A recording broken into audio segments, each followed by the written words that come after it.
Hey guys, what's going on? Eric here, bringing you guys some more D2 content. In today's video, I'm going to finally showcase my Frozen Orb Sorc from Season 10. I'm going to talk about prices, I'll go over the gear, the charms, the Mercenary, the stats, the skills, all that fun stuff, and then we will showcase this build in a map. Let's get started. Starting off with the weapon, I paid 15 high runes for this. It came boxed already. I hadn't seen anything close to this, and I had been looking for a while, so I was happy to pay that 15 high rune asking price. I wish the res and the life after each kill were higher, but like I said, I haven't seen anything close, and yeah, not complaining, that is for sure. Each of the facets at this point were a little bit later in the season, so I think I paid between 3 and 4 high runes. I think all of the other facets were right around 2 high runes. Maybe some of the early ones were 1.5, but yeah. I thought I was going off meta with Frozen Orb just because there weren't any changes to the build, and then I had been fighting with Arctic Blast and all those cold paladins over facets all season, so yeah, I had stockpiled facets even when I didn't need them, just in case my gear required more facets if I found an upgrade. Yeah, moving on to the gloves. I paid 1.5 or 1.75 for these. These are great, nearly perfect, really great sustain. And then I actually bought these for 7 high runes. These ones are almost perfect. These are probably worth quite a bit. I'm not ready to sell them just yet, just in case my jewelry situation switches up a little bit. I need some more sustain on my rings, and if I get a ton of sustain on a 10 FCR ring, then I will switch back to these. But yeah, not getting rid of these just yet. And then also I found these and slammed these. I never ended up incorporating these into the build, but this is an option for maybe one of those 105 FCR breakpoints because I am rocking 200 on this build. Starting off with the first ring, I don't need any cold res, so this one's really sick. It's essentially a 17 all res ring in my mind. Kind of reminds me how people pair their res with their boots in conjunction with like a storm shield. So yeah, I don't need any cold res because my belt and my shield have a ton. This is great. I really wish it had some sustain like life after each kill or especially mana after each kill, but I just haven't seen anything and I have been looking. But yeah, I paid 1 high rune for this one.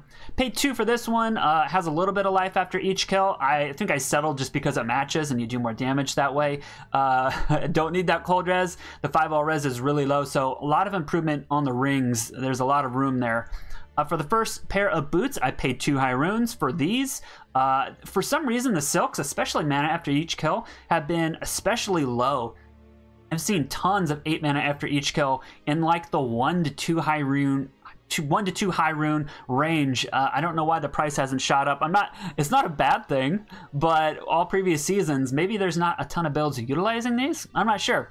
Anyways, I also do have some perfect 23 life after each kill. I was using these until I jumped up to that 200 FCR. You definitely need a ton of mana after each kill for 200 breakpoint. I also have these additional charms, and then I'll touch on the weapon. I don't think I did initially. I bought this for 1.5. Each of the facets were about 2. This is perfect, and the res is really nice. You do not need 200 FCR. But if you are, this is probably the route to go, or +4 2 socket is another option. I feel like the 3 sockets are a dime a dozen just because they buffed the socket chance, so there's just tons of those. For the belt, I paid 1 high rune for this. At the time, they were going between 1.5 and 2, so it was a deal at the time. And then all of them sold, and then people were relisting for like 6 high runes, and those just collected dust, that is for sure. So I think nowadays they're right around 3 to 4 high runes. For the Ormus, haven't seen anything like this other than maybe one similar. I've seen a lot of 1-socketed versions of this. This is 1 off perfect. I paid 8.75 for this. I was in a bidding war, and there was actually a little bit of miscommunication. I thought the price that I was giving was including the cost of a box, so like minuscule shit, but I think I was frustrated at the time. Ended up boxing for 2, so it was like, okay, fine. Can't be mad at that. There's something about boxing where if you box for 2, oh, everything's great. If you box for 1, it's like, I'm probably going to stop playing for at least 15 minutes, something like that. I don't know. So I was really happy that I hit 2 on this. I bought this pre-box, faceted it myself, paid 15 high runes for the base. This is 1 off perfect. I have seen 2 or 3 other holy perfect ones. One of them was like 20 dex and items orb. It was super sick. I think it was listed for 35, not 35, 25 or 30. And I didn't have it at the time. I totally would have bought it, but nowadays I'm working towards building my Rathma charger. So I don't think I'll ever end up perfecting my helm. Maybe in like the late future, we'll see. I don't think I'm gonna find a perfect one of these, that is for sure. It's just super rare. For this amulet, I paid essentially 15 high runes. I don't know if you saw my community post. I corrupted a 10 FCR skill ring for the first time in all 10 seasons, and it was an SOJ. Unfortunately, the mana was kind of low, so at the time it was only worth like 10 to 12 high runes, and I think now they're like worth 20. But I sold that ring, and 5 high runes to get this amulet. And I did Lucian this, and yeah, man, that was stressful. It reminded me of the shakes and jitters I got when I was starting to do T2 Rathma.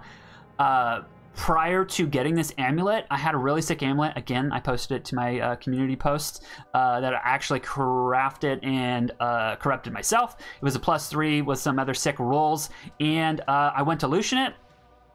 It drops it to the ground. Side note, that's super stupid. I don't know why it doesn't drop into your inventory.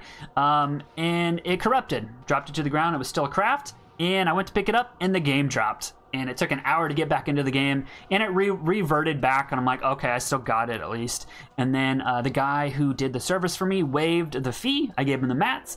Did it again, and it bricked. Super sad. I've bricked 4 amulets, and 2 of them have survived so far. Haven't done a ton, and I'm not really sure what the ratio is for you guys, but this one survived. I wish it had all skills or 20 FCR. That'd be pretty sick, but all res is really nice as well.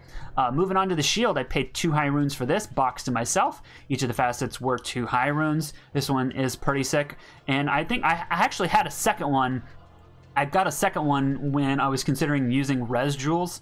It takes a while to get decent res from your charms before you can opt to put facets in your shield. Typically, people keep runes or like FHR all res jewels in there for quite a while, but I sold my other one to Inferno for his Arctic Druid.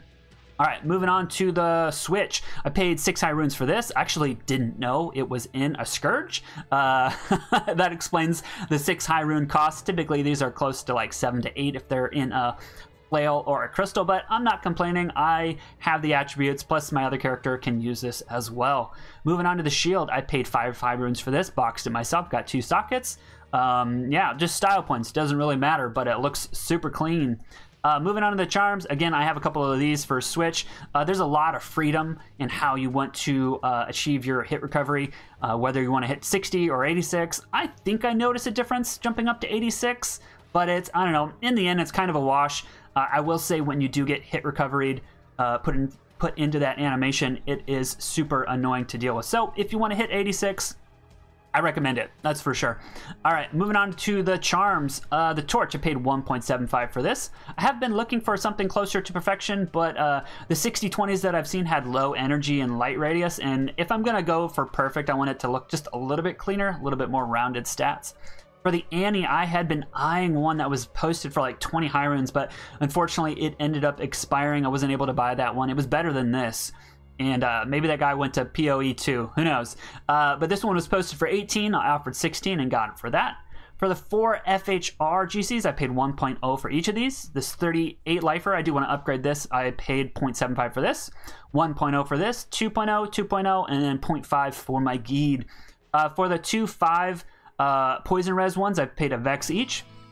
I have 1, 2, 3, 4, 5, 6 5 5s. I paid 6, 6, 5, 5, 5.5, 5, and 4.5, and then I paid 5.5 and 5.0 for this. And then I think I paid like a high rune for a skeleton key. These were super cheap. I might have paid 1.0 or 2.0 for the navigator, and then I'm pretty sure I paid 5.0 for the almanac. Moving on to the Mercenary. Well, let's start with the Fortitude. This thing makes me happy. I made this. It's the only one I made. It has perfect life, almost perfect res, and pretty darn high ED, so this thing is pretty sick. There's so many variables, and it's really hard to get a decent one, so I was one and done.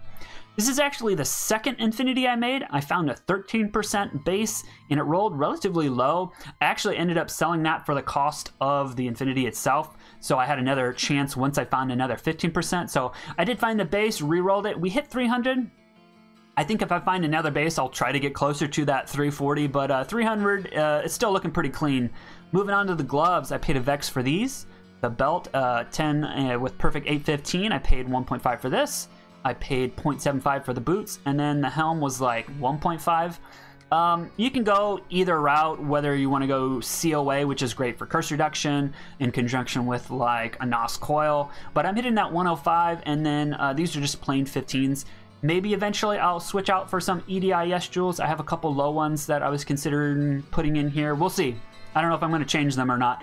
All right, let's move on to the stats. Let's go Battle Command first. Side note, while I'm here, you can see I'm doing 4,500, and then with the teleport, I do about 3,800 for like a split second. All right, back to the stats. 4,500, we have our max block. If you do 105, or if you're playing hardcore, I definitely recommend using a Storm Shield. It plays just a lot more comfortable.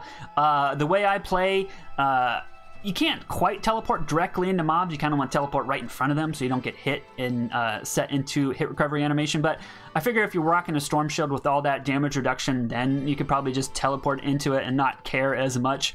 We have 1,200 life, about 600 mana. We are max res. We have about 10 stacked res. So that's how I was able to put facets in my shield. Again, I could give up that Lucian res corruption if I were to get 1 to all skills or more cast rate here. That would be best slot, that is for sure. Rating 200 FCR, 86 FHR. We have 8 life after each kill, 12 mana after each kill, and we only have 54 magic finds. So if I were to switch out a couple of these lifers and then switch these FHRs to more magic find, you could get a little bit more, but I'm totally content with the sustain, or what am I trying to say? The magic find in the map. All right, moving on to the skills.